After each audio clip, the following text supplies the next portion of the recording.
Alrighty, what is up everybody? FIO Tether up 62% on the day. This is absolutely insane. One of the biggest gainers in what has been a sea of red lately is now coming out, swinging almost 100% up at the top. Now, we're going to take a look at if we're going to buy in, where are we going to buy in, what are we looking for? Well, let's get started. So I have these two lines right here. Now, this first one is going to be the 38% retracement, and the other one is going to be this 161% upside from the last momentum or impulse buy up that we saw back in here that we charted. We had a target of this 0.2573. It's pretty exact, but you can see it right there, which of course we smashed through today all the way up to 3658, or almost 300% up from this impulse back here. As you can see, 261% is the 3.4. We went all the way up to 3.6. So if I was looking to buy in, I of course am not going to buy this massive momentum move upwards.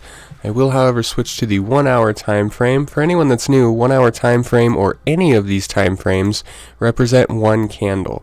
So in this case, 1 hour time frame, 1 hour candle, 1 hour of price action between the bulls pushing it up, bears dragging it down. So right away, I think we are going to get a pullback because on our momentum indicator down here on our index, or our Wilder's index, we have a bearish divergence to a very clear bullish price action.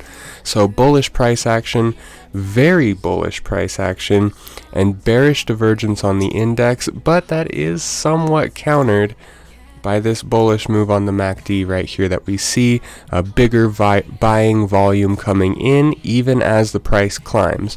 So at this point, I think we're going to see a little bit of a pullback potentially down to this 0.26 mark, and I'll draw that right here. We can see something like that before we go even higher. Now, say we do go off that 0.26 mark. Now, at what point am I going to be looking to get out? So I will have a buy order set for the 0.26, but if it does go to the 2.6, what is my target for the next run up? Well, we can take that right here. Point A being the lowest point of the impulse, B being where the impulse ended up, and C being where we plan the impulse to go. We can use our Fibonacci retracement, and I would say a clear target is 42 cents. Alright, so 26 cents to 42 cents, given the market sentiment remains bullish, I believe that is a wonderful price target.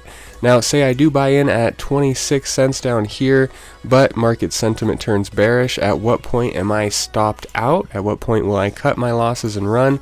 Well, if we go below 23 cents, I would say that would be my first stop. I would then reevaluate the market, and my last stop would be at 21 cents. So ultimate downside here is 21 cents for a loss of 5 cents per share. Upside, though, is 42 cents for a potential gain of 16 cents per share. So you have 8-to-1 payout on this. 8-to-1 payout being the 16 up, the 2 down. Or actually, I'm sorry, that would be 5 cents down and about 15 cents up. So a 3-to-1 payout. I will definitely take those odds any day. So personally, and this is not financial advice, I am not a financial advisor, nor am I a professional trader, and you listening should never, ever take any trading advice, investing advice with your money from someone on social media. The only advice you should be taking right now is smashing the thumbs up button and subscribing if you haven't already, and make sure you catch our live shows, as we do try and be live. We try and be live every day of the week for at least an hour to answer your charting and technical questions, because the whole goal is not to point out the winners and the losers in the market, but it is to build your ability to find those winners and losers before they happen. So, as always, guys, keep making that money, and as I'm losing my voice, I will catch you guys on the next video.